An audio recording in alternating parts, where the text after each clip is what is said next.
Certains hommes semblent avoir une vie tracée dans le vent. Antoine de Saint-Exupéry faisait partie de ce groupe. Pilote, auteur, poète, humaniste. Il a traversé le XXe siècle en laissant derrière lui une traînée d'étoiles. Né à Lyon en 1900, alors que la France était encore captivée par le progrès naissant, il avait déjà des rêves de machines volantes pendant que d'autres enfants s'amusaient avec des cerfs-volants. Le ciel n'était pas pour lui un endroit distant, mais une invitation à un domaine où l'homme pouvait se rapprocher du sens, de l'esthétique, de l'indispensable. Durant son existence, Saint-Exupéry a constamment aspiré à appréhender le monde depuis les cieux, en l'observant avec la perspective du pilote et la sensibilité du philosophe. Ses péripéties à l'aéropostale, ses œuvres littéraires imprégnées de solidarité et son décès énigmatique ont façonné un mythe. Il n'était pas uniquement le créateur du Petit Prince, mais également un observateur de son siècle en recherche d'âme, d'un humanisme cherchant à perdurer face aux conflits et à la machinerie. Entre le ciel et la terre, entre le rêve et la réalité, Saint-Exupéry a transformé sa vie en un message. C'est l'histoire d'un homme qui continuait de croire en la bienveillance, le courage et la responsabilité. Avant de s'évanouir dans les nuages, un homme nous a laissé une citation qui est devenue éternelle, on ne voit bien qu'avec le cœur. Aujourd'hui, explorons conjointement l'histoire de cet individu qui aspira à voler pour une compréhension plus approfondie de l'humanité. Antoine de Saint-Exupéry, avant d'être pilote et auteur, était un jeune rêveur captivé par les ciels estivaux et les nuages qui lui traçaient des royaumes invisibles. Dans le jardin du château de Saint-Maurice de Rémène, où il a vécu une enfance épanouie, il observait les oiseaux en vol et concevait déjà des dispositifs capables de reproduire leurs mouvements. L'aviation n'était alors qu'à ses balbutiements, mais dans son esprit, elle était déjà une promesse de liberté. Il a commencé à composer des poèmes et des contes très tôt. Son esprit errant, inquisitif et déterminé, s'efforçait de saisir ce qui se cachait au-delà de la limite de l'horizon. En 1912, un pilote lui proposa une initiation en vol à bord d'un petit avion à Ambérieu. C'était une révélation. C'est à ce moment-là que le jeune Antoine a réalisé que le ciel deviendrait son domaine. Il n'avait pas peur du vertige du vide, il était plutôt attiré par celui-ci. Là-haut, il percevait que la vie adoptait une nouvelle dimension, plus authentique, plus véritable. Cependant, le parcours vers cette profession a été long. Saint-Exupéry, issu d'une famille aristocratique tombée en décadence, a dû faire face à des restrictions matérielles et à la discipline militaire. Néanmoins, chaque difficulté n'a fait que consolider sa résolution. Il a rapidement abandonné ses études d'architecture, son désir était de voler, pas de bâtir des murs. Le monde lui semblait trop petit pour sa vision. Le jeune poète s'est transformé en homme aérien, animé par cette conviction, pour saisir la vie, il faut parfois l'observer d'une perspective supérieure. Et déjà, dans ses notes, il consignait les phrases qui, par la suite, trouveraient écho dans ses œuvres, ce qui rend le désert attrayant, c'est qu'il dissimule un puits quelque part. Le rêve du ciel venait de se fixer à jamais dans son cœur d'homme. Quand Saint-Exupéry s'installe pour la première fois dans le cockpit d'un avion, ce n'est plus un simple rêve d'enfant, c'est une tâche à accomplir. Dans les années 1920, l'aviation commerciale est encore à ses débuts. Les pilotes de l'aéropostale sont des explorateurs contemporains, acheminant le courrier à travers déserts, montagnes et océans. Toulouse, Casablanca, Dakar, pour eux, ces lieux deviennent autant de destinations légendaires qu'ils associent à un risque mortel. Initialement assigné au Maroc, puis en Afrique et en Amérique du Sud, Saint-Exupéry se familiarise avec la vastitude et l'isolement, tout comme avec la vulnérabilité de l'homme face aux forces de la nature. Les tempêtes de sable, les défaillances mécaniques et les nuits froides en hauteur, tous ces éléments contribuent à lui inculquer une philosophie axée sur le courage et la responsabilité. Être pilote n'est pas qu'une profession, c'est aussi une véritable école de vie. Car dans les cieux, il n'y a pas de place pour la tricherie, la plus petite faute coûte cher. C'est durant cette période qu'il se met à rédiger ses premiers contes d'aviateur. Courrier Sud, 1929, et Vol de nuit, 1931, transcendent bien plus que le simple genre du roman d'aventure. Il s'agit de réflexions sur l'homme, ses obligations, son isolement et sa solidarité. Saint-Exupéry rend hommage au travail exemplaire, à la loyauté et à l'honneur grâce à ses personnages principaux et ses pilotes qui portent la lumière. Il rend hommage à ceux qui, dans la quiétude du ciel, s'acquittent de leur mission sans rechercher la célébrité. Sa perspective du monde sera profondément influencée par son amitié avec Jean Mermoz et Henri Guillaumet, ses collègues de vol. Cette camaraderie engendrera une vérité qu'il ne manquera pas de répéter: être homme, c'est prendre conscience, en posant sa pierre, que l'on contribue à construire le monde. Par conséquent, l'auteur-pilote apprenait à composer comme il pilotait, avec passion, audace et conviction. Au fur et à mesure que Saint-Exupéry parcourt les continents, sa perception évolue. L'avion devient pour lui une extension de la pensée humaine, tandis que le ciel se transforme en un reflet de l'âme. Ses journaux de vol se peuplent de pensées, d'expressions ébauchées entre deux arrêts, de réflexions sur l'état de l'homme contemporain. L'auteur est né, un auteur qui va au-delà de la simple narration d'aventure, cherchant à donner une signification au voyage. Dans Vol de nuit, il dépeint l'existence des pilotes de l'aéropostale, ces hommes suspendus entre le péril et la grandeur. Ce roman, acclamé par André Gide et récompensé par le prix Femina, l'établit en tant que figure singulière de la littérature française. Cependant, Saint-Exupéry ne s'identifie pas au cercle littéraire parisien. Préférant l'isolement du cockpit à celui des salons, il est trop ancré dans la réalité du monde. Son style, clair et éclatant, s'adresse à tous, aux rêveurs tout autant qu'aux travailleurs, aux soldats aussi bien qu'aux enfants. Dans Terre des Hommes, 1939, il parvient à une maturité spirituelle. Souvent perçu comme son héritage philosophique, cet ouvrage rend hommage à la solidarité, au courage et à la splendeur de l'effort humain. L'homme se révèle lorsqu'il se confronte à l'obstacle. Ces mots encapsulent toute sa philosophie: la quintessence de l'existence ne se trouve pas dans la simplicité, mais dans le combat, dans la recherche de signification en pleine adversité. L'auteur du ciel a découvert sa voie, celle d'un homme qui rédige pour connecter les individus, tout comme il volait pour unir les continents.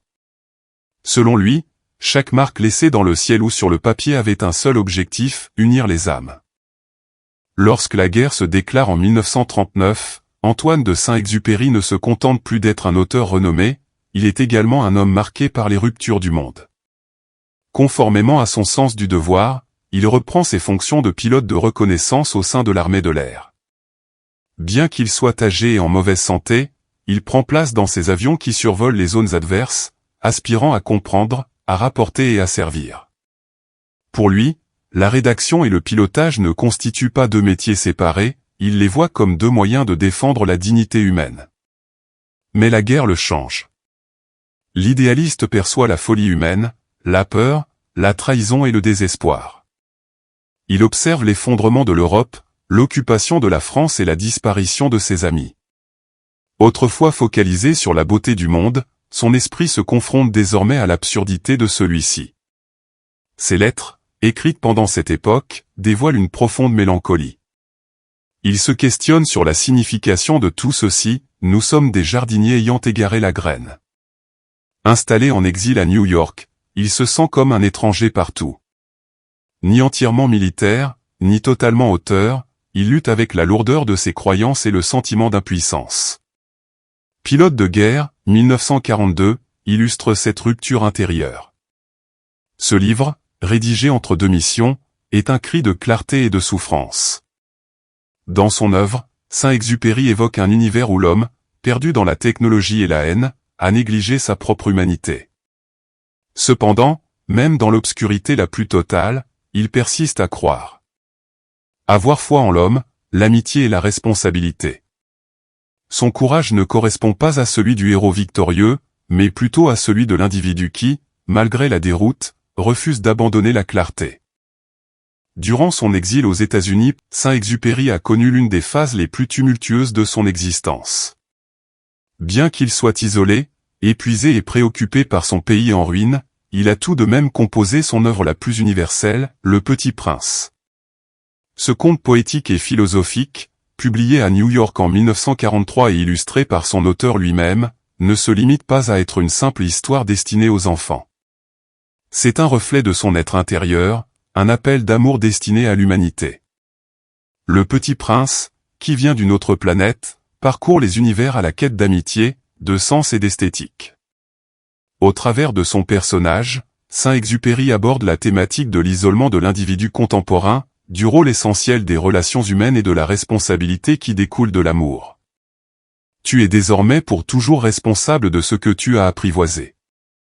Cette citation, qui est devenue symbole, synthétise la vision profondément humaniste de son créateur.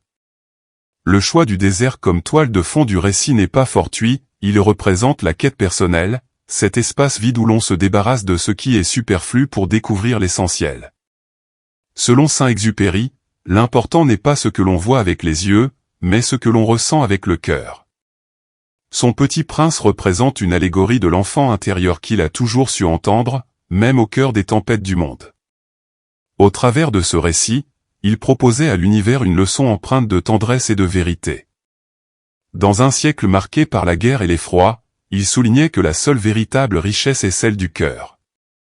L'essor de Le Petit Prince a été initialement modeste, cependant son message n'a jamais cessé de parcourir le monde, à l'instar d'un flambeau transmis à chaque génération de lecteurs. Antoine de Saint-Exupéry prend son envol depuis l'aérodrome de Borgo, en Corse, au petit matin du 31 juillet 1944. Sa tâche, effectuer une reconnaissance aérienne photographique au-dessus du sud de la France occupée. Il manœuvre un Lightning PE-38, un aéronef à la fois rapide et délicat à piloter. Il grimpe vers le ciel, isolé, comme à son habitude, avec dans les yeux cette lueur sereine des personnes conscientes que leur sort est déjà déterminé. Ce vol constituera le dernier. Ce jour-là, il ne reviendra jamais à la base. Disparu quelque part en mer Méditerranée, entre la France et la Corse, il a laissé derrière lui une énigme et un mythe. Durant des décennies, son appareil est resté un mystère. S'agissait-il d'une panne? Une balle ennemie? Un incident? L'énigme alimente la légende, et l'auteur-poète se transforme en emblème, celui de l'homme qui se dissipe dans le firmament pour se mêler aux étoiles qu'il a si souvent observées. En l'an 2000, des plongeurs ont finalement localisé l'épave de son avion près de Marseille, résolvant ainsi le mystère, sans toutefois mettre un terme à la fascination. Sa disparition, tout comme son existence, illustre la continuité d'un destin, celui d'un individu qui a vécu en poursuivant l'essentiel, et qui est décédé dans cette même recherche. Sa disparition possède une dimension poétique, c'est comme si le ciel, son compagnon de toujours, l'avait tout simplement récupéré. Antoine de Saint-Exupéry n'a pas laissé un corps à terre, mais une empreinte, celle d'une pensée éclatante et fraternelle. Il nous rappelle que, malgré les aspects sombres de l'expérience humaine, celle-ci est également caractérisée par le courage, l'amour et la responsabilité. Et peut-être, dans le calme étoilé, qu'un petit prince veille toujours sur lui. Antoine de Saint-Exupéry n'a pas simplement rédigé des ouvrages, il a formulé une perspective sur le monde.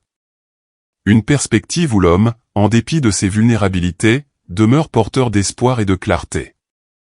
Pilote, auteur, philosophe, il était à la fois un maître du ciel et un poète de l'âme. Toute son œuvre nous rappelle que la véritable grandeur ne découle pas de la conquête, mais de la loyauté envers ce que l'on chérit et du devoir que l'on a à l'égard des autres. Avec Le Petit Prince, terre des hommes et vol de nuit, il a donné à l'humanité un guide intérieur, celui de la signification, de la gentillesse et de la solidarité. Il a saisi plutôt que beaucoup d'autres que l'avancement technologique ne signifie rien sans évolution humaine. Et il a démontré que, même en étant égaré dans le désert ou en plein tumulte, l'homme conserve sa faculté d'aimer, de croire et de rêver. Saint-Exupéry n'a jamais arrêté de poursuivre son étoile. Et s'il a disparu dans le firmament, c'est peut-être parce qu'on l'y attendait. Sa message, quant à lui, demeure bien présent, l'essentiel est invisible aux yeux. Inaudible, mais éternel, semblable à la mémoire de cet individu qui a cherché à appréhender notre planète depuis le firmament. Chaque héros possède son récit, et chaque récit mérite d'être narré. Inscrivez-vous à Histoire de France et d'ailleurs pour explorer d'autres parcours qui, tout comme celui de Saint-Exupéry, ont illuminé l'horizon de l'humanité.